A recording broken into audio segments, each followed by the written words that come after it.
გასაგებია. და ნახავთ რუსეთის იმპერია როგორ მალე გაიფრთხილა. როდესაც აი აქ 78 წელს ასეთი მოვლენები იყო თბილისში, გაერთიანებული იყო პრაქტიკულად ყველა, თუ არ ჩავთვლით რაღაცა გამონაკლისებს, ვინც თქვათ არიან ხომ ესეთი ადამიანები, ხო რომ ყველაფერზე ადამიანები თავს უკრავენ სხვებს. ხომ არ გაქვთ აი ესეთი შემორჩენილი ინფორმაცია რა ხდებოდა საქართველოში ავტონომიურ რესპუბლიკასა თუ ოლქებში, თქვათ აი ცხინვალსა და აფხაზეთში, იქაც წუხდნენ რომ სახელმწიფო ენა შეიძლება აღარ ყოფილიყო ქართული, თუ იცით? სახელმწიფო ენა ქართული იყო და ეს როცა ლაპარაკია ავტონომიური ოლქები თურთ.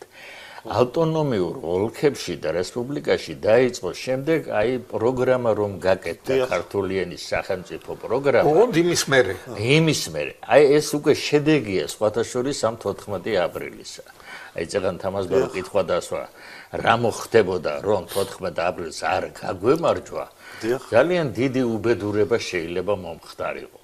ეხლა ამასაც მოვისმენ ჩვენ რომ საბჭოთა კავშირის პერიოდია და რა მნიშვნელობა აქვს იქ წერია თუ არ წერია საბჭოთა კონსტიტუციაში. თქვენ გახსოვთ 80-91 წლებში მოთხოვნა იყო საგანგებო რომ უნივერსიტეტებში რუსულად წაკითხული იყო ჯერ პოლიტიკური საგნები და შემდეგ უნდა გადასულიყო. ვერ გაატარეს ეს იმიტომ რომ კონსტიტუცია გვიმაგრებდა ჩვენ ზურგს. კონსტიტუციაში რომ არ ქონოდა ჩვენ მუხლი რომ ქართულია სახელმწიფო ენა, ეს გატარდებოდა და სასწავლების ენა გახდებოდა რუსული. ულაპარაკოთ ამას არავინ. დისერტაციების გაგზავნა რუსულად დაიწყეს და ასეთი რაღაცები.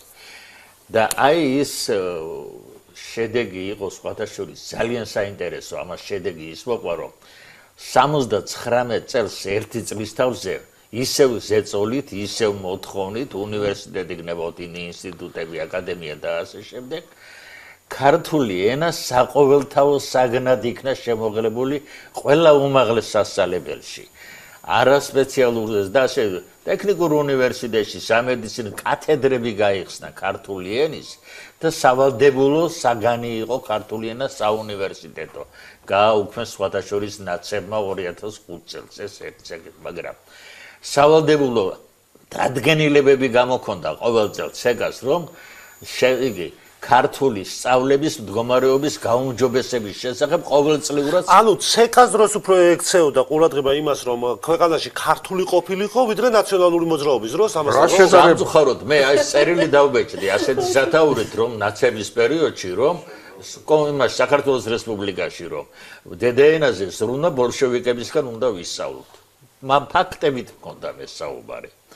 და შემდეგ იყო რომ ენათმეცნიერების ინსტიტუტის წინადადებით მოითხოვა ენათმეცნიერების ინსტიტუტს შემდგარიყო სახელმწიფო პროგრამა ქართული ენისა. 98 წელს ჯორბენაძე იყო ბესარიონი ასეთი ძალიან ცნობილი მოღვაწე ადრე გარდაიცვალა. იმის ხელმძღვანელობით ცეკაში დამუშავდა კომისია შეიქმნა და 99 წელს მიღებული იქნა დამტკიცებული იქნა ქართული ენის სახელმწიფო პროგრამა. აი დღესაც ვნატრობთ ჩვენ ამგვარი პროგრამის არსებობას. ბოლომდე ვერ მივედით ჯერ კიდევ აი ამ პროგრამაში ჩაიწერა პირველად რომ სახელმწიფო ენა ქართული ენის დღე დაწესდესო 14 აპრილი და ერთსაც ვიტყვი ეს 14 აპრილის იდეა ეკუთვნის არნოლდ ჩიქობოვას ქართული ენის დღისა. მაგრამ ის ამბობდა ასეთ წერილი აქვს ასეთი 84-ში რომ ეს არ უნდა იყოს საზეიმო დღე. ამას იმიტომ ვამბობ რომ ჩვენ გვახსენდება 14 აპრილის 14 აპრილი ან წინა დღეს ან მომდევნო დღეს. ეს უნდა იყოს ანგარიშგების დღე. მთელი წლის მანძილზე რა გაკეთდა ქართული ენის სასიკეთოდ ეს იქნება ინსტიტუტი, აკადემია, ნებისმიერი დაწესებულება, ტელევიზია თუ სხვა წლის მანძილზე შევაჯამოთ უნდა ქართული ენის წინაშე ჩვენს მიერ მსახურების ამბები და ასე შემდეგ.